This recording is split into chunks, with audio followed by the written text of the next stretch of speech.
So this is episode 2 with Cathy. So Cathy has served the NHS since she was 18 years of age in various roles, eventually moving into the ambulance service in 2011, and she has served for them ever since, covering the Merseyside area. So we talk about her experience within the NHS. We talk about how her and her colleagues deal with the traumatic day-to-day events they face within the ambulance service. We talk about what she's currently dealing with after working the horrific incident within Southport. We then move into her experience within setting up the NHS100k movement and being a leading and pivotal figure within the movement. We talk about that journey, the ups and downs, and how they eventually defeated the government legislation which required all NHS staff to be vaccinated against COVID-19. So this is her story. I hope you enjoy it. I hope you can take some strength from it. I hope you can see the journey of how she stood up for truth and how she came together with other people and other colleagues around the country. I hope you can understand that at this time people were saying these things behind closed doors, and she was one of few who was shouting it from the rooftop. So this is her story. I'm sure you'll find it inspirational, as I do. So yeah, this is Cathy. Cathy, so ambulance service, when did you join? I joined the ambulance service in 2007. How old was you then? I was 40. 40? Well, what did you do before that then? I worked in the NHS from the age of 18. Did you? Yeah. So, as we were just saying, my views have changed. I was completely entrenched in the NHS from a very young age. Wow. My mum's a nurse. I didn't want to go down a clinical route and went into admin. I was a medical secretary from the age of 18. And over the years, just wanted more of a hands-on approach. I worked back in the day in the old Walton Hospital. So it's for the older people. There used to be an A&E there, a casualty department as it was then. So we used to see the ambos coming in and listen to them whizzing up and down Rice Lane, and I used to think, I want to do that. So it took me a while. I had another 2 children in between, a couple of failed applications, but then I did get in, and I was 40 when I did get in. Wow. The girls were little, and I've been in the ambulance service since then. So how long is the training to get? So if you were doing admin, then you filed your paperwork, how long did the training take? So when I joined the ambulance service at that point, I joined as a student paramedic. The whole education structure has changed for paramedics since then. But at that stage, I joined as a student paramedic. You joined as a technician, so there's a 12-week in-house training and a 3-week driving course with blue light training. And then after a year, I got onto my paramedic course, which is at university now. It's degree level now. It wasn't at that point. It was a diploma in higher education. So that's what I got to get my paramedic qualification in 2011. Wow. So I've been working as a paramedic since then. So you started in 2011? 2011 when I qualified as a paramedic, Where have you been working? Just around Liverpool? Yeah, in Liverpool city centre. When I first started with the ambulance service, I was posted to Toxteth, Liverpool city centre. So I did 8 years there, and then you learn your bread and butter there. You see it at all sides of life. It was great. I loved it. But then I had a few personal issues, so I got moved closer to home. So I've been working in this area, Formby, Southport, Crosby, Bootle. And then I went on to the bank 7 years ago, so I can pick and choose my shifts really. I can dip in and out. And that suits me better. I dropped the weekends, dropped the nights, which was better for my physical health, mental health. When you've come from the bottom all the way up, you've done the time to choose that, haven't you? Yeah. So you've seen literally inner city, outside of the city, you've seen it all then, haven't you? Yeah. You must have dealt with everything then, have you? A lot. Yeah. What do they you know, like obviously with all the stuff you see, how do people cope with it? Do you know what I mean? As ambulance staff. Yeah. Well, The emotional side, because obviously I imagine you must have dealt with stab victims. well, I all was recently kinds. at the Southport Was you? incident, so Oh I'm my currently not days. working because I I'm know. processing all of that, which is the worst job that I've ever done in 17 years, as you'll understand. And I was speaking with one of my colleagues who's still in central Liverpool. I went to have a chat with him this week, just to talk over kind of the job and where we go from here. And we all cope in different ways. Yeah. He's had a breakdown. He wouldn't mind me telling you don't know who he is, but which is why he now does the post-trauma job assessments, because he doesn't want people to get to the state that he got in. And lots of people do. There's a lot of drinking in the service. There's a lot, but there's a lot of laughs. You know, there is a great camaraderie in the ambulance service, which is brilliant. Yeah. Which is what you miss when you're not in it, and is what you need. So to help you cope with what you've seen, really, you need to be with the people, especially this recent horrific event in Southport. We've needed to be together, because only people that were there, even other paramedics, can't. They can empathise, but they don't know what we saw, and you need to be with the ones that were there and saw it. Yeah. Yeah, because people just don't understand it. And I get that from the army. You can try to talk to people, and they just don't get it. Yeah. But that's good that he's all sticking together and talking about it. Yeah. Because your colleague you mentions, he's trying to offer something then so people don't go down the self-medicating. Yeah, he can kind of see the signs. And bring them in. Which he pointed out a couple in me that I wasn't aware of only the other day, and he said you're going to need counselling, so I'm going to pursue that, obviously. Yeah, you have to, because especially that Southport thing, you can't. It's when you can't make. It's obviously me outside looking in, but obviously being in the army, you try to make sense of things, and you can't make sense of it. No. And I think that scatters your brain even more, doesn't it? Yeah. And obviously the end you're on seeing it, that's a completely different thing on its own. But people can get their head around city centre, someone got stabbed, and then you can't. You know what I mean? Lads are fighting or whatever, but that is just completely different it's thing. Another level. Yeah, of course it is. Yeah. That's. I didn't. It's pretty. It was horrific. But yeah, we've got each other, and we do talk about it amongst ourselves. Some do, some don't. I mean, I've always coped with jobs. When I've done bad jobs, I've always taken myself out of the job for a few days. Yeah. I've had to go home. I haven't cracked on and gone and done another job. And I've always tried to advise, especially the fellas, you need to go home as well. I'm going home, you need to go home. Come back tomorrow if you want to. And their way is often, no, we'll be all right, we'll have a cuppa and we'll just crack on. But to me, I just think you need to go, take yourself away and process it. Yeah, decompress. You've got to, because otherwise it just compounds and compounds and compounds. Yeah. You crack on, and something will break. Yeah. You get sick or whatever. Exactly, yeah. Exactly. You can come out in any form, can't it? Yeah.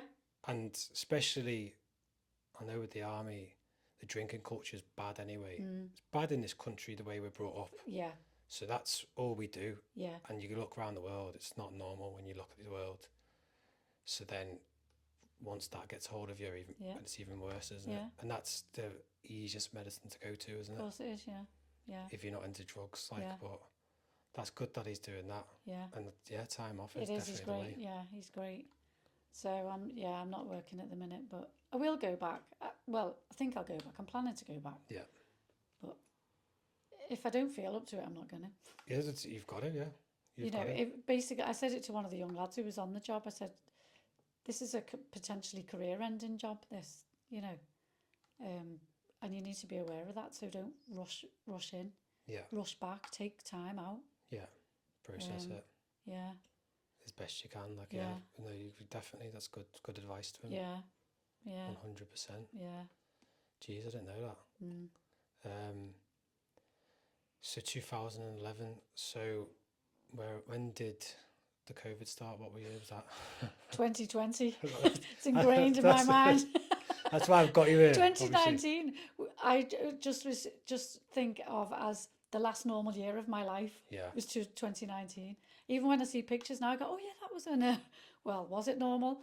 I just wasn't aware of what normal was then. Yeah. But when I look back, I go, oh, that's when I believed all sorts of things that I no longer have any faith or belief in at all. Yeah.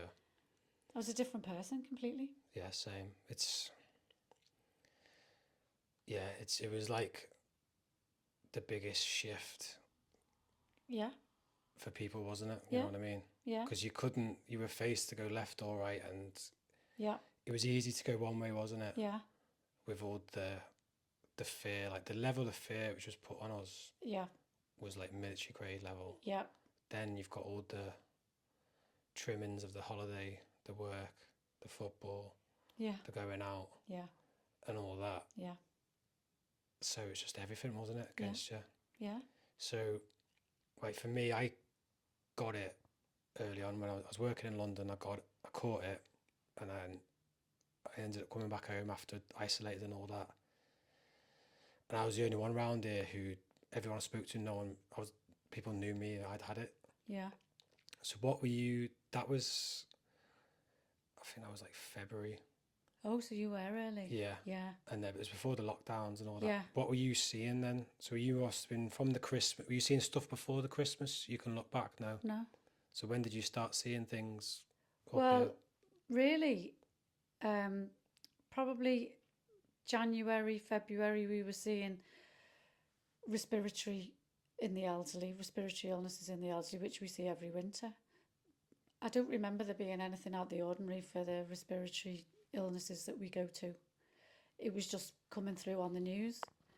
And at that time, I was in Madrid. My eldest daughter lives in Madrid, and we were there at the beginning of March for... we were there over the 8th of March, which is International Women's Day, and it's big in Spain.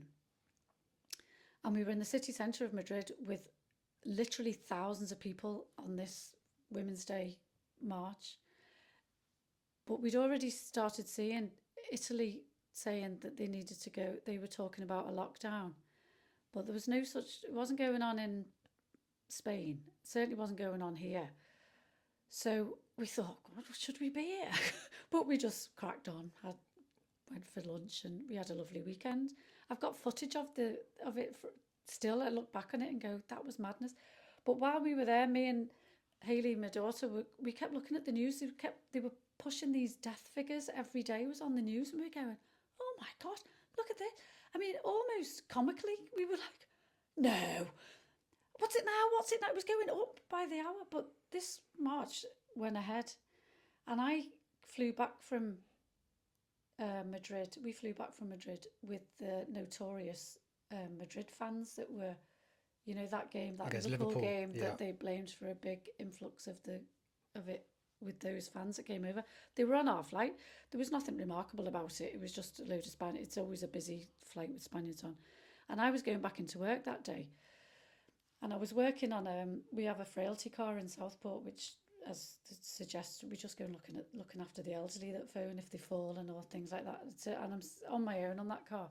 And I drove into station and I phoned control, because I think by then Italy had gone into a lockdown, or parts of it had. And I said, look, I've just come back from Spain, from Madrid. Do you want me to log on to this vehicle, or what do you want me to do? And they said, how do you feel? I went, I'm fine. They went, well, go on then, crack on, which I did. That was probably around the 12th of March. In that couple of weeks following, we were a bit busier, but it was, you know, it was winter time still, really, into March, coming into spring. I don't remember it being anything out of the ordinary until the last week of March, and I got COVID then. The whole block of shifts went. Everyone on that shift that night, that weekend, went off with COVID. And we'd been talking about it leading up, and they were saying, you know, have you seen the news that we're all going to die? We're frontline workers. And I remember sitting in the office going, no, we're not. This isn't going to wipe us out. Is this before you had COVID or after? This was before I had COVID. Yeah. But the fear was building, obviously, because it's like the fear was contagious. Oh, yeah. So, you know, colleagues were getting a bit twitchy, and every time you'd put the news on, which I've stopped watching now, but at the time I was going, oh my God. But we weren't seeing what was on the news. I mean, other people may tell you a different story. I can only tell you what I saw of COVID. And we were probably busy for that few weeks, March into April. I was personally off with COVID for 2 weeks. And when I went back, it was still a little bit busy, but it started to tail off. And then I can honestly say we didn't do hardly anything. A&Es were empty. People weren't ringing. We were only getting sent to people who then had developed cold-like symptoms but thought they were going to die because the BBC News had told them that. We were literally going to reassure people that you've got a cold. Yeah. Just do what would you normally do? Do that. Yeah. I think we saw a lot of elderly people with poor respiratory health, but we see that every winter. I just don't remember it being out of the ordinary. Yeah. I just don't. And then it just went quiet. I was working also as well as being on the road at that time, I worked for another part of the ambulance service in the control room doing telephone triage. And through that summer, I literally one day, because I was on the bank for that as well, so I could say, I'm going now if I wanted. And I went a couple of times and said, there's literally nothing to do. Now, North West Ambulance Service is the biggest ambulance trust outside of London. It covers 5 counties. And across the whole trust some days, there would be no more than 20 jobs on the screen. And you know across that from the trust. being in the control room looking at the numbers. So you've seen it on the So ground. it wasn't like I was sitting thinking, oh, well, we might be quiet in Formby, but they might be getting hammered in Toxteth. Yeah. They weren't. Yeah. And you see that throughout the whole Northwest. Yeah. Where were they building these extra, like, hospitals? They did one in Manchester, didn't they? Did they? They did a Nightingale there, I think. They did them in London. They were never used. See, for me, I can understand at the start, because I used to watch the news then, and I don't now. I can understand the fear, because everyone was scared, everyone, you know. Yeah. I can understand, be prepared. Yeah. But, like, for me, it changed. Once I got it and recovered, that's when it changed. Same. Because I was down in work, they locked me away for 2 weeks, and you hear these things like 10 days, are you going to take this thing? And I felt something in my chest. Yeah. I got upstairs, I just felt something in my chest. Yeah. Then I recovered. Yeah. I've been jabbed through the nose with the army. I was going to go and work in Africa, and I was getting all these other shots in Liverpool. So I wasn't never afraid to get it, and I believed everything the government, even though I had questions on the wars. Yeah. Which, anyway, that's another situation. Yeah. But I was watching the news, I was watching podcasts, and they were saying the same things. They were saying you need to get the jab if you're at risk, and if you've got comorbidities, and this will take, it's a personal protection. It will take you from a certain percentage, and it would increase the percentage to stop you getting hospitalized. So I was like, okay, I don't need it. I've recovered. Yep. I'm fine. So I don't need I don't need to take something into my body to protect me for something I've had. And it's a personal protection. So I was like, okay. So yeah, if you're older, you're sick, you know what I mean? If you're overweight or whatever, Yep. then yeah, take it. But then the switch for me, because that was on the BBC and that was on like Joe Rogan's podcast, they'd all have different people in. The switch for me was when you have to get the jab for someone else to stop the spread. And that's when I was like, well, that's a lie. You haven't said that from the start. It's always been a personal protection. Yeah. So then the narrative on the news, I used to watch Piers Morgan and all that, and it was, you need to get the jab to save grandma. And it's like, that's not what it is. No. And that's what sparked in me, because I was like, I've had it, I've recovered.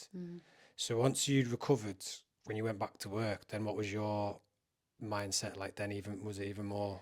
Well, I just remember thinking, I Well, I'd actually joked one day and before I got it, and I said, you know, if this, whatever this is, if it kills me, I'm going to be fuming. So no, if you come to my funeral, I'm really mad because I just can't accept this is what's going to happen to us. I'd never had the flu jab in all my years in the NHS, which is, I've said since I was 18. I just never felt the need for it. I just thought I'll look after myself. I'm healthy. I've got a good immune system. You know, I've never had flu. Now, to be honest, when I got COVID, I was really poorly. I didn't end up in hospital, but I had this niggling fear that had been building, like you say, on the news, the narrative around us. And I thought, oh God, what if it does kill me? Oh God. And I had a couple of nights where I thought, oh, maybe this is the night. I had a terrible cough and I did feel awful. I had a terrible temperature. I ached from head to toe. This terrible chesty cough, like I said. And it did cross my mind, but then I recovered and literally I was back in work 2 weeks later. Yeah.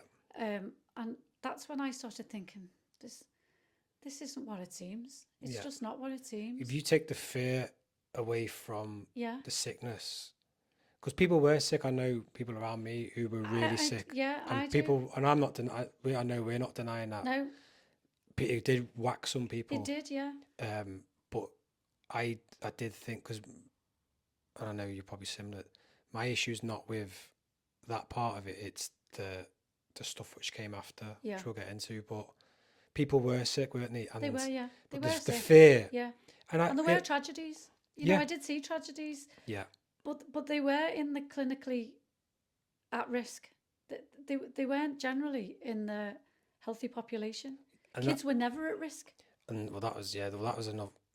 Well, I say it now. The thing as well was the next thing, and I try and keep this conversation alive at family, not out of like forcing it or anything, but if it comes up when you see a lie, and I was trying to say it during the time, you've got to look at these lies and how people make money. Yeah. I said the good example is the opioid crisis in America. There's plenty of documentaries you can watch. Opioid Express, and there's a good one on Sky. And the way they flipped it from a end-of-life medication, they got someone in from the CDC in a hotel room. How can we write this so it be passed as a pain medication? They got him in. He was on the board. He passed it, and then 6 months or something, he works for them. You see the corruption, don't you? But then doctors are giving it to people saying it's pain, and it was wrecking families, wrecking communities. Yeah. And then they got caught. They took the medication off the people, and then the Sackler family who made the medication, they get fined, but their profit was astronomical, and they got fined just a portion of it. So it was business, basically. Yeah, it's and an you've wrecked industry. Communities and all that. So I was trying to say, look at that. Their doctor was telling them to take this, and it was wrong. Yeah. But it takes so many years to come out. Yeah. Look at the Iraq War. Yeah. You know what I mean? One man ends up conveniently dead, Dr. Kelly, and then we go in, of course, and millions killed, people's lives are lost, time's wasted, communities are wrecked, and the only people at the end of that is a top percentage who've made money. Blair's family's through his son, the billionaires. Yeah. Do you know what I mean? Yeah. Iraq's in ruins. Yeah. But it takes 20 years. At the time, you're a conspiracy theorist. But 20 years later, you were right. You were right, yeah. And one other thing I've seen with Piers Morgan, he had a lady on in Spain. I always remember it. And she was part of a group who'd come together over years. I think it's for the HRT drug, I think. And I might be wrong. It was some drug. And it was for women going through menopause, I think. And she was crying, and she was like, this took us so many years to get to this high court thing. And he was like, well done, keep the fight. She goes off the telly, right, if you're not getting the jab, you're a scumbag. And that was the narrative, wasn't it? Yeah. And now I tried to say to people with the kids, through the whole period of it, the kids were fine. They said the kids are completely fine, aren't they? Yeah.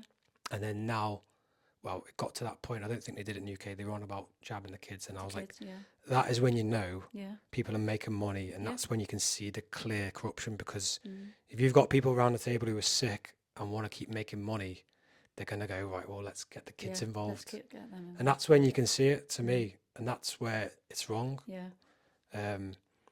But when you were saying you've seen the tragedies today, were like people, what was the common thing? Mostly they did have other health issues to start with, and weight was a big thing. Yeah. The obesity was a real big thing. But, you know, I did actually also see, I had to reassure one family member who was being harangued into having the vaccine. And I remember he was hesitant, and I said, Gareth, I've seen cancer patients recover from COVID, and I said, you do not need that vaccine.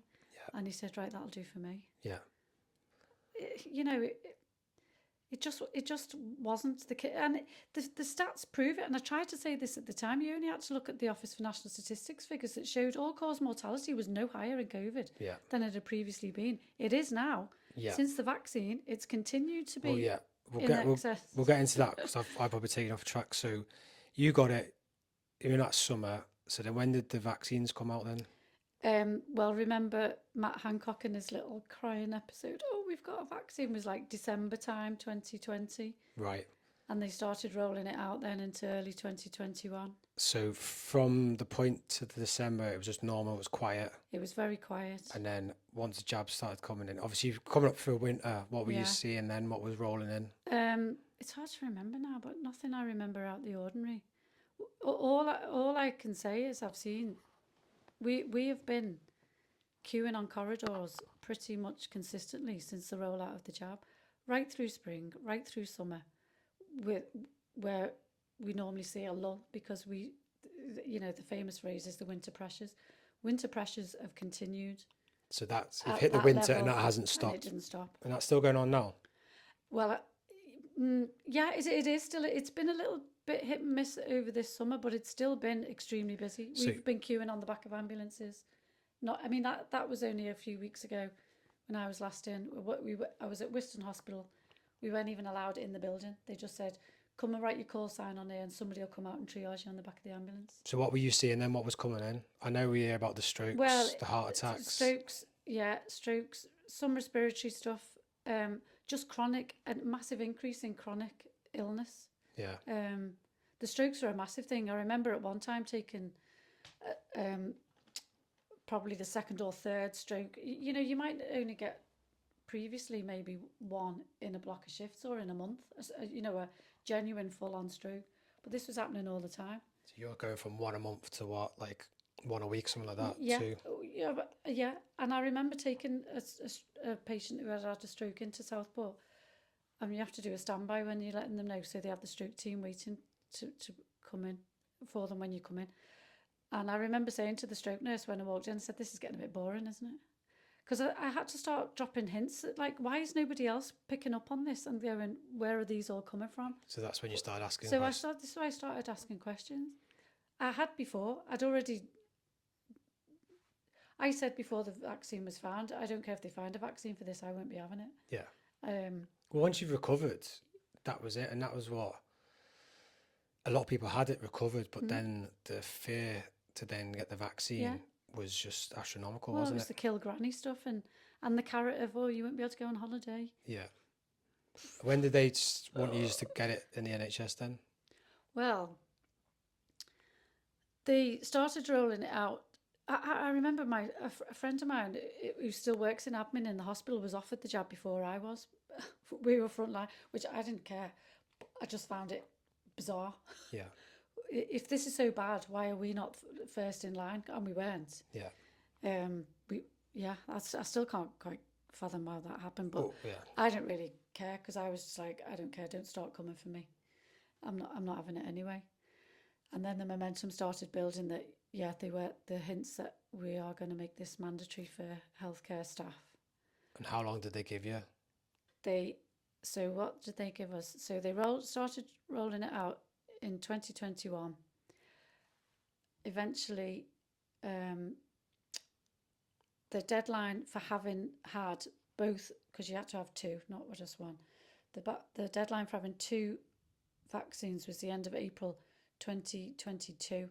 So the deadline to have your first was the 3rd of February 2022.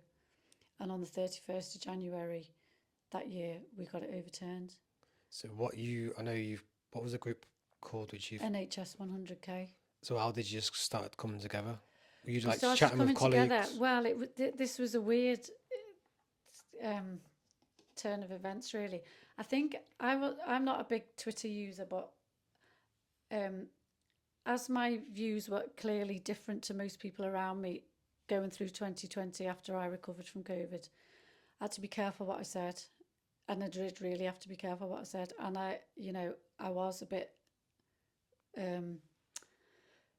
I realised who I could say things to and who I couldn't. So, and I think quite quickly, I did start to get more vocal because it was driving me mad. And I did get... I think I was watched by the trust. They knew that I wasn't going to play ball when it came to the vaccine.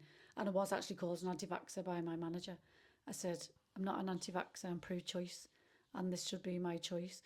Because what I could not get is that we're now university educated paramedics. We have a module, a compulsory module is evidence-based practice. This was not following any evidence whatsoever to use the masks, to go against acquired immunity when you've had the condition and recovered. Not that just all went out the window. Yeah. And I started saying, what, is nobody higher up? We've got consultant paramedics, we've got advanced paramedics. It's nobody asking the question. And it seems they weren't. They were just towing the line. They just had to go with the government narrative. That's what they kept saying. It's not coming from us. It's the government. It's the government. If it was up to me, it was up to us. Yeah. But that's what everyone was kind of saying, wasn't it? Yeah. It's not my decision. Yeah. It's not me. I'm just doing it for a holiday. I'm just doing it. Yeah. But this is where we've come to as a society, isn't it? We've just all buried our heads. And I was the same. Every narrative the army told me as a young boy. Okay. Yeah. I never questioned anything. No. This has completely changed it. Yeah. Me too. And you felt so alone, didn't you? Because it's really alone, and it's cost me friends. Yeah. I definitely lost friends. It changed my relationship with some members of my family. Yeah. One in particular I can't recover, and one that I don't think ever will go back to the way it was. Yeah. I still can't speak to that person. In general conversation, I find myself going, don't say that. Well, this is why these conversations are important, though, because every family had it. It divided families throughout the country. It did, yeah. 100%. Yeah. Like family gatherings, we had stuff in like, Yeah. oh, I'm going to sit outside. I'm not going to come in the house, Yeah. and it really did divide people. Yeah. But the thing for me now, obviously, with getting you on, I've got someone else I want to speak to. It's not about like we were right, you were wrong. No. It's not about that. It's trying to make people see, like, I look at it as you've got a detective's mindset. I don't want to say conspiracy, because a detective goes to the scene and they go, right, this, and this. They don't just go, right, go off what the neighbour says. Yeah, exactly. You go, doesn't make sense, that. You know what I mean? Yeah, and definitely. That's what no one had. And you were talking to people and it was just going over their head. Yeah. I get not having the will to stand up to it when you're trying to provide for a family and stuff. I do understand that. Yeah. Because the pressure was so much. It was. But it was when you're having them conversations and people were just like, yeah, like you say, people who are educated, yeah, which it doesn't mean anything really nowadays. No. That trusty expert is completely gone. Absolutely gone, yeah. Questions, completely. You've got to question absolutely everything and listen to your own discernment, haven't you? Yeah, yeah. So were you going on Twitter then to connect with other... So I think I was looking on there because it wasn't my normal social media platform. So I was finding things that were kind of agreeing with me, and I think I started making the odd little comment so that somebody, a girl, I think she was a paramedic or she was in the ambulance service, she must have seen something that I'd posted, and she messaged me and said, Cathy, there's a group on Telegram. I'd never even heard of Telegram. Do you know Telegram? Have you got Telegram? I'd never heard of Telegram at that point. There's a group on Telegram of ambulance staff who clearly think the same way as you, up and down the country. Do you want me to connect you with the group? And I went, oh yeah, that'd be brilliant. And there was 16 members in the group, and we were scattered all over London. It? 16? 16. Wow. But it grew, and it got to over 300. In the end, I left it, but because it all got a bit mad. But the small group of 16, there was a core group of us who were on a mission, because they'd already started saying they were coming for the care home staff, and they did. So when that looked like that was definitely going to happen, they were going to lose their jobs, we said, well, we need to fight now. And we've been criticised for not standing up for the care home staff, but you can't fight for everyone, and the care home staff should have stood up and fought for the care home staff.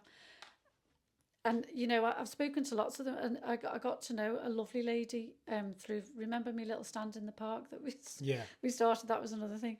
But there was a lady there who she was an older lady. She didn't need the job. So she said, I'm going to have to leave because they're going to make me have the vaccine. Now, it was tragic what they did to those girls, because a lot of them, the demographic is, some of them are single mums, but some of them are younger mums, and they need that job, and they didn't care. They just fed them to the wolves. Yeah. So then they were coming for us.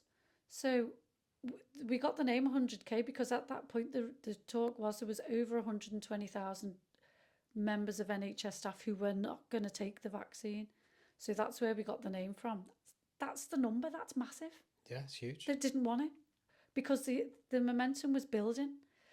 So we were going to the protest marches for the lockdown, and you know, it wasn't just the vaccine at that time, but I'd started going to on my own. I went down to my first ever protest in my life in my mid-50s, down to London on my own to meet one of the girls that was in this group from that this girl had put me in touch with, the Ambo staff. And we went to a couple of them, and we started getting braver. Then we got these green hoodies made that made it clear that we were ambulance staff. And we got the feedback we were getting at those protests, people coming up to us in the streets, relieved that we were there in the crowd and thanking us. And we said, we've got to run with this. What are we going to do? Because there obviously is support. So we need to build on it. So that's when we set up NHS100k. And it did go bonkers very, very quickly. So anyone you got speaking to, you just join them in the group? Yeah, we just joined them in the group. We set up a Twitter page. I ran the Instagram page, and I couldn't believe it. I was showing my girls at home. It just went up and up and up in the hundreds. In every hour, there was more and more people. We got up to over 40,000 followers on Instagram. Similar number on Twitter. My friend Sarah, who I met through this group, she's a paramedic up in the northeast. She was running the Twitter page with another girl who's not ambulance staff, but the momentum grew, and we knew the support was there, and we were support. We had so many sad stories of, again, single mums, young nurses. I'm going to lose my job, and we were going, please just stick to your guns, stand your ground.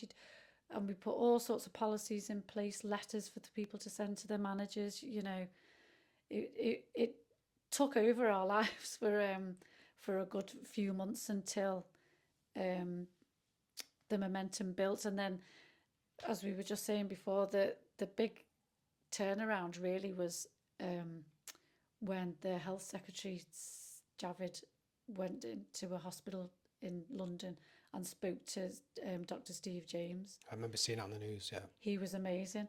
And I spoke to him after that. I reached out to him afterwards and spoke to him a day or so later on the phone, and he said, Cathy, it was I could see the pressure that was building and what you'd done with NHS100k that gave him the courage when he was asked by the Health Secretary about the vaccine, and he said, I'm not having it. And gave all the reasons that we've just said. He'd had it, he'd recovered, he was an ITU consultant who could see the demographic that was in the department. It was not young, fit people under a certain age. You know, they weren't in there. It was a certain clinically at-risk type of person. Yeah. And so the Together Declaration got involved in that then as well. But essentially, we got it overturned. that before the first jab? in the The final 12th hour. hour, yeah. Yeah. The 12th hour. These people had the 3rd of Feb was the date that they to be classed as fully vaccinated for the deadline of the mandate. They needed that first injection on the 3rd of Feb, and they withdrew it on the 31st of January. Wow. But so many people in that last week had gone to get it, and I was pleading with them, don't go, please don't go. I mean, luckily, hopefully, they've only had one and no adverse events from just one, I hope. But they didn't want it, and they were just, you know, again, it's medical ethics. Like one of somebody else I got in touch with, Ahmed Malik. You might have seen him. He's quite prolific, and he's lost his job as well now. He's a consultant orthopaedic surgeon, and he stood up for his values and has lost his job. Smashing guy who said the year 2021 was the year medical ethics died because there was no informed consent. There was no evidence-based practice. It just all went out the window. Yeah. And fear just overtook people. Yeah, it did, yeah. For pharmaceutical gain. It was mad. Yeah, I mean, and the thing I always thought for you guys was, like, you were on the front line. We were all clapping on the street, and then it was all... He's dealt with it all, and then all of a sudden, the ones who are at risk the most have to get... None of it made sense, did it? None of it made sense. See, one thing, you were a full-on leader then, weren't you, really? Part of the group. Yeah, there was... Yeah, and it was a tight little group, and I'm really, really proud of what we did there because, you know, there were... In the end, there was maybe 10 of us that were fully involved in the campaign, and it did take over our lives. Because we were trying to collate evidence, we were getting people to write in and tell their stories, just everything we could to just try and make people see this is just not the way. What policies were you using in the workplace? Because that's one thing I know. All this writing and all that, it's just nonsense, and it just plays into the hands of the powers. Yeah. And it's just stupid anyway. Yeah. You have to come with policies and you have to come with facts and file it in a way, because there are always ways you can go on about government, but there are ways the steps we can follow to, you know, sort of fight these type of things. What were you doing? we were looking primarily at the fact that they wanted access to your GP medical records, which is confidential. So you were filing some saying you can't have that because it's confidential. We were trying to empower people to say you do not have the right to access my medical information, and I'm not telling you. Yeah. You know, this is the thing. The informed consent was the massive thing that they just did not, and it was assumed consent because people just walked in and rolled the sleeve up.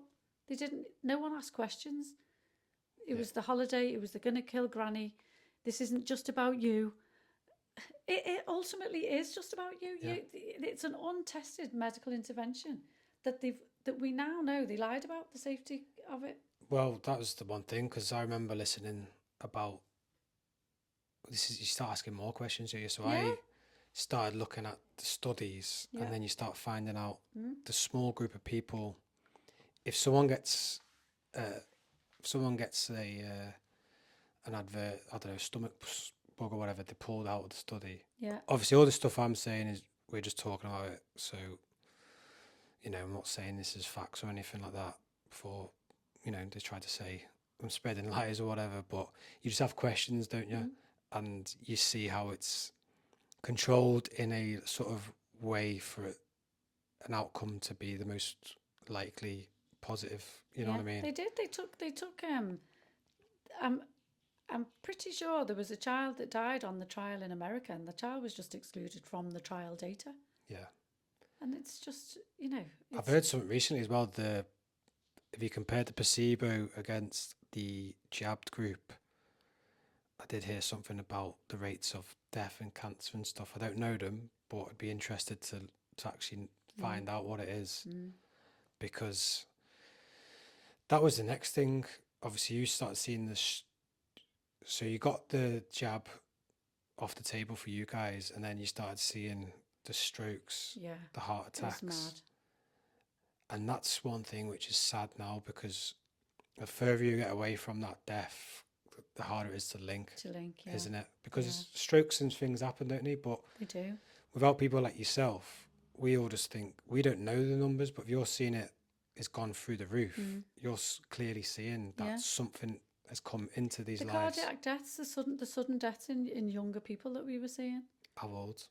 Well, I remember seeing, well, it's in the 40s that you just, again, people die in their 40s. There are sudden deaths, but not to the number that we were seeing. And I went to one. I've been determined to document. I've specifically asked people if they had the vaccine, and I've documented it on all my paperwork. And I went to a sudden death for a guy whose sister came up the stairs. The police had come because it was a sudden death. His sister came up the stairs crying. She said, that jab's killed him. She said, as soon as he came home, he knew, he said he wasn't well. He didn't feel well within 12 hours of having that jab. She said, that's what's killed him. And luckily, the police had their body camera on. And I said, well, we're seeing a lot of that, aren't we? Because again, I just want to keep dropping those little seeds in there just for people to go, yeah, we are actually, yeah. Yeah. Because we are. Yeah. But this is the thing now. It's like the average life in the UK is we're working all the time. Then you've got the weekend. People live for the weekend, going drinking, going to football, and then you're just trying to get through. All the bills are going up, so you're at a constant negative. Yeah. If you're plugged into the material world. Yeah, yeah. On that thing, and that's when you haven't got the brain space. Yeah. To even think about taking it on. Exactly. Because you just chocker, and that's what I think. That's what I see in it. Yeah. And the more you come away from it. Yeah. And you start having questions, the more time you have got for more questions, really, and you want to understand. But you can only drop it. But I know that's all you can do is just keep dropping seeds. And it was exhausting, that campaign. It really was. But we did it. But what we've seen since, the lockdowns got released and everyone was getting vaccinated, and everyone just thinks life's gone back to normal, but it's anything but normal. Yeah. It's anything but, especially from the health service is finished. It's on its knees, absolutely on its knees. You can't even see anyone face to face hardly. But everyone's go-to, we see it especially in the ambulance service, because they can't see a GP, they ring us. So we're just going to the most normally mundane of things, because people can't see a GP, and then they're going to hospital and we can't even get in the hospital. Yeah. They're full. It's crazy, isn't it? And it's like it's never been. Yeah. And the questions need to be asked. Well, I think as well that you have the people who died straight away. You have people who've had strokes, but no one really talks to each other, do they? On especially personal things. But there will be people who've got conditions now where they have to take medication or life-altering conditions, and they're just cracking on with it. Yeah. I know someone who has got a heart issue, and younger than me. Yeah. And it's hereditary. Is it really though? Do you know what I mean? My grandfather, amyloidosis. Oh yeah. Which is protein build-up in the heart. Yeah. My father-in-law, not his father-in-law, my grandfather-in-law. Yeah. Amyloidosis. He had it first. Rare condition, or does that come over time? Myocarditis was a rare condition that any cardiologist, I've seen it documented, they've said, probably saw maybe 1 or 2 cases in their entire career. It's now common. Yeah. Myocarditis, everyone's heard of myocarditis, they hadn't. Yeah. They hadn't heard of myocarditis, but they have now. In young people. Yeah, it's just, and that's it. And that's where, because we're so far gone now, people have just got all these conditions. You're getting told one thing, and it's forgotten about, isn't it? Yeah, yeah. But the one thing, like you were saying, with the excess deaths, I'm sure is it Dr. Campbell, is it? Oh, yeah. He's good at keeping tabs on it, isn't he? Yeah, he's brilliant. And that one guy in government who's out there talking about Andrew Bridgen. But there was a couple in government, but they've all gone a bit quiet now. There was that Christopher Chope who was quite good at one time, who was kind of standing up for those that didn't want the vaccine, but he's gone very quiet. Oh, the first guy you mentioned can't even get car insurance. No, I know. So, I know. When it gets to that level. Well, Yeah, I know at that level. So what did I expect in our campaigns? We just started losing when we got to a point. We started losing followers. Yeah, of course. They were Yeah. taking them off in the thousands. Yeah. It was hilarious. We were both seeing it. Sarah was seeing it on Twitter, and I was seeing it on the Instagram account. It's Yeah. madness. Oh, you mean And the shadow banned. You yeah. know, this you can't post this. It's not true, but well, it's your data. Yeah. Which it was. You know, we didn't post anything that wasn't true. We only posted people's opinions and actual data. Yeah. And our stuff to the campaign stuff. But yeah, it was. That's it. It silenced so many people. Yeah, it's. I mean, everyone has a point, don't they? And I don't look down on anyone like my friends who all got it Yeah. or whatever. I don't look down on it. But it's just making people see, like, trying to see. But if you still watch the news now and you're still plugged into that everyday living for the weekend life, Yeah. then life just moves so quick Yeah. that you're on to the next thing. Yeah. And that's what I was trying to say at the time with the 20 years. The Yeah. truth now is come way down Yeah. because the cat's out the bag now. Yeah, Too many people have definitely is. woken up. Yeah, yeah.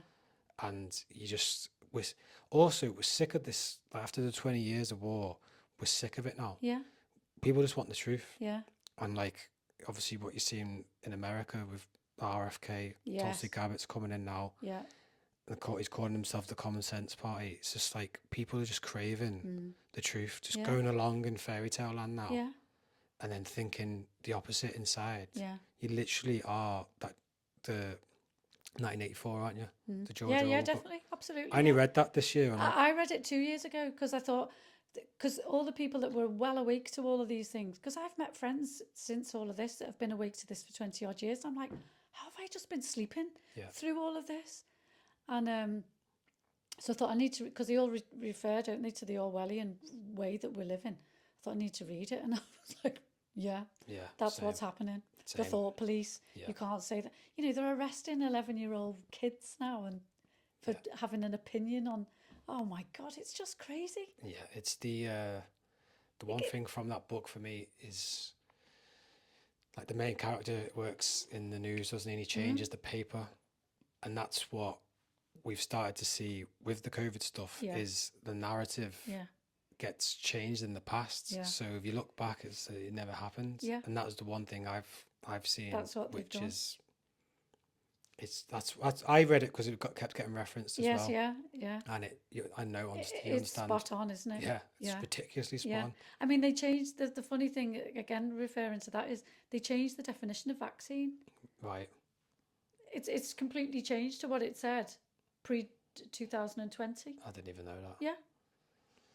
Yeah, it's mad, isn't it? Yeah, I just crazy. don't know what else to say, really. Yeah. But it was a crazy time, and things aren't back to normal. People think they are, but they're just not, and we just need to wake more people up. the thing for me as well is if what you were seeing, like even me not working in it, was people with comorbidities, like who were overweight, but just walking around the streets, the people who were most scared, who used to wear the mask the most, were people who were obviously scared the most, but they were scared because they knew that they were unhealthy and they were more at risk, didn't they? I wasn't scared, but I don't live in a way. I live in a way that doesn't put me in that risk category. Yeah. But I don't live that way to the fear of wanting to live. Yeah. Do you know what I mean? Yeah. But the people who live the complete opposite are then the most scared to die. I found that so bizarre. Yeah, it is. Yeah, you're right. Do you know what I mean? Yeah, I do. It's like you're that scared to die, but you're not living living. you're not living one, but you're living in a way that's going to kill you quicker anyway. Exactly. So it's like it like doesn't make any makes sense. no sense. It's like I'm not like obviously I don't want to die, but I'm not scared on that level to die. No, we're But gonna. I live, exactly. And the government, though, if the government wanted to help us, they would say, right, seeing the figures here. If you're overweight, we're one of the most obese countries in Europe, if not. We like RFK is saying now with the poison in the food. I've only just gone to that. I've blamed. Callie Means, do you follow Callie Means? No, you need to get onto him. He's cool. Right, because he's a food industry whistleblower. Right, I'm only on that journey now. It's been 3 weeks. Was having symptoms of an infection, and coincided with getting an allergy test, but literally within 10 days I've just lost all my belly fat. It was all inflammation. I've been eating dairy and wheat all my life, which I'm allergic to. Oh, I was just getting to a point where I was just tired. yeah. But I was always looking outside, and Yeah. the biggest questions are on the food now. Yeah. And I'm only just waking up to Yeah. that. But that's what they'd be saying if they cared. Go and get some sunlight. Yeah. We need Sunlight. You need to move. You need to hydrate, not with tap water, but you need to hydrate with good quality water, and you need to stop eating sugar and processed crap, yeah, which is what's killing us. But get on to Cali Mears, because they're in cahoots. The food industry and the pharmaceutical industry are in tandem, yeah, because they're creating their clients yeah, with the crap that they're putting out on the shelves. yeah. Because the average life now to me is, which I look around, and especially in Britain with the drinking culture here, is you work all your life, you work hard, you live for the weekends, you get into your 50s, 60s, you get cancer and you die. You don't even hit that retirement thing. No. And I look at that now and I'm like, what life is that? Yeah. Like, what, you know what I mean? Yeah. Yeah. But like you say, they're just making money, aren't they? Yeah. It's an industry. It's an industry. So, and they're not in it to keep you well. They're in it to keep you sick. And then you look at the censoring. That's when you start knowing, like, you're onto something. And people, for me, Piers Morgan during that time was just spreading. He was just part of it. He was. Of course they were. Yeah. It was so bad though, the level. I know he's a passionate guy, and when he believes in something, Yeah. he's all in. Yeah. But I don't know what his views are now, but he literally needs to understand that he was wrong. Yeah. When he had so many of them do. When he had the guy from Pimlico Plumbers saying, "I only want vaccinated people." Do you know what I mean? Yeah. Whereas my argument at the time was, you can still get it and you can still spread it. So it doesn't matter if they're vaccinated or not. Yeah. What you want to know is, if you've got a plumber coming to your house, is do a test before you come. Yeah. If you've got it, don't come. Yeah. That's the safest thing to do. Yeah. But that just got ignored. It was Of course just it did. get the jab. Yeah. And then people on the telly were literally calling us idiots. Yeah. It's like, I was told further it was from the my truth. civic duty, and that I was putting my patients at risk, and I just wasn't. No, I wasn't. I didn't wear a mask. I had a terrible one day queuing on the corridor in one of our local hospitals, and they decided that we all needed to put a mask on, and no one was wearing a mask. None of the ambulance staff were wearing masks. The hospitals were. We stopped wearing them way before the hospitals did, just because we knew they were useless. And this nurse came out one day and said, can you put a mask on? And all of them went, okay. And I went, no. I thought, I'm not putting it on. I said, have you done a risk assessment for whether I need this mask? Because you need to do a risk assessment before you start giving out a medical appliance to all these people. That's, you know what? And some of them went, oh yeah, but most of them put it on. Yeah. I thought, I'm not doing it. But that's one thing which I think is good for people to know, is using the legislation there is to protect you as well, isn't it? Obviously they can change it. Yeah. But there are things you can do to, you know, rather than just say, no, I'm not doing it. No, I'm not doing it. I don't want to. Yeah. But you have to. Yeah. Then that's what we tried to do with everyone. Just say, listen, these are your rights. These are your rights. You don't have to understanding them. Do that. Yeah. So once the jab thing got ended, what was everyone sort of saying to you? Was everyone? Well, a few people have. Not many, but one or two have come up to me like a year or so later and said, actually, you were right. We wish we hadn't had it. So I tried to tell you. Yeah. And I've realised that some of them saw, because I did a couple of interviews. I did a little interview with Gareth Icke on his Iconic thing. Do you follow him? He's wide awake. I think I seen you on GB News. I was on GB News the night that the mandate was overturned. Was you? Because I'd been in touch with Michelle Dewsbury, who wrote that show that I was on.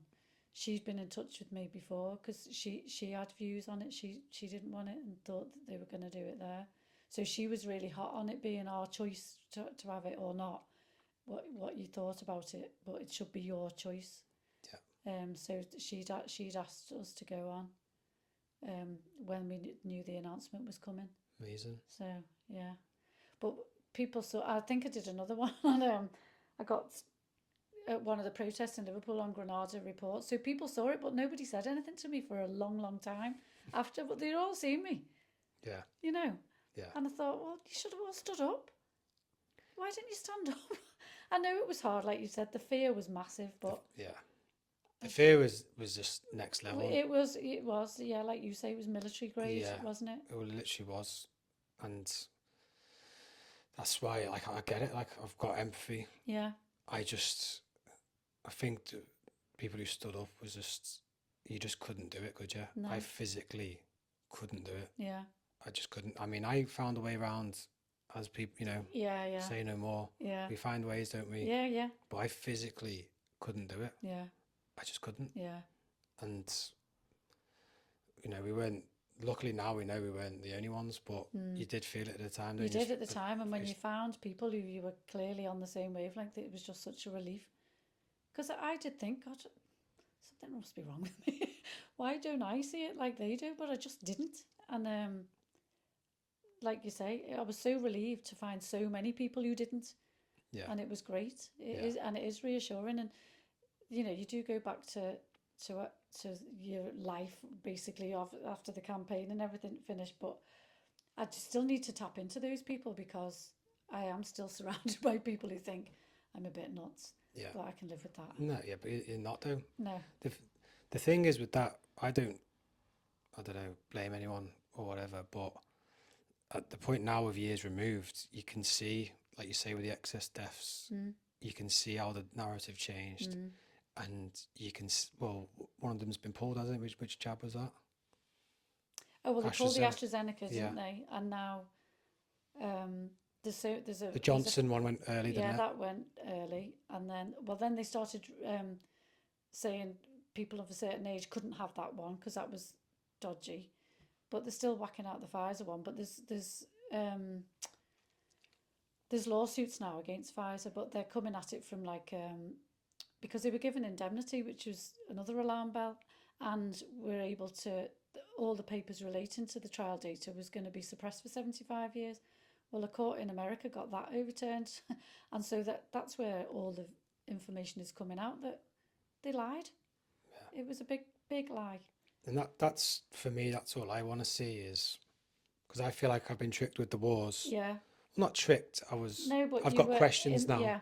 And I was involved in it. I still give 7 months of my life to something. Now I look back and like, what were we doing? Yeah. So for me, it's just having that awareness that people, and like passing it down to the kids, that you're going to be faced with something, but you've got to be able to ask questions and think yourself, and it doesn't feel right.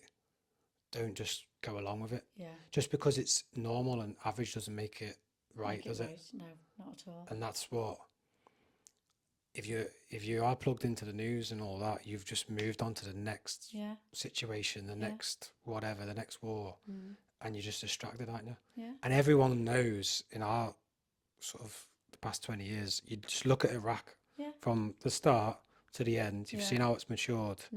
We're living through that COVID, and it's only been a few years. Yeah. But all the things they were saying is, you can see there's markers to say, no, that was wrong. Yeah. And what we thought was actually right. Right, yeah, I know. Yeah. But it's just having people to be aware, isn't it? It is, yeah. And that example, like you say, for your kids, because, you know, I would hate for that to have all gone through and that to be the norm and have not stood up for my kids. It was for them. Yeah. You know, my grandkids more than anyone. You need to stand up for yourself, and you need to, it's that gut, that discernment, isn't it? That gut instinct that if something's not right, it's probably not right. Yeah. If you can feel it here. Yeah. And you need to say it and be brave enough to say it. You do, yeah. And that's one of the biggest things I'll be proud to say to my kids. Yeah, exactly, yeah. Like I said to you earlier, I can look at all stuff I've done where I thought I was good. Yeah. Or whatever, but that's my proudest thing. Yeah. Because everyone who not everyone, but a lot of people I respect and admire all just went that way, Yeah. and we went that way. Oh, yeah. Yeah. But also there's people around you might think you're mad and all that, but like hopefully they can listen and see that you weren't. Do you know what I mean? They must be seeing it, but it's just the conversation that you can't have, is it? To say, remember me telling you? Yeah. I don't want to do that, but I would like a couple of people to say, yeah, Yeah.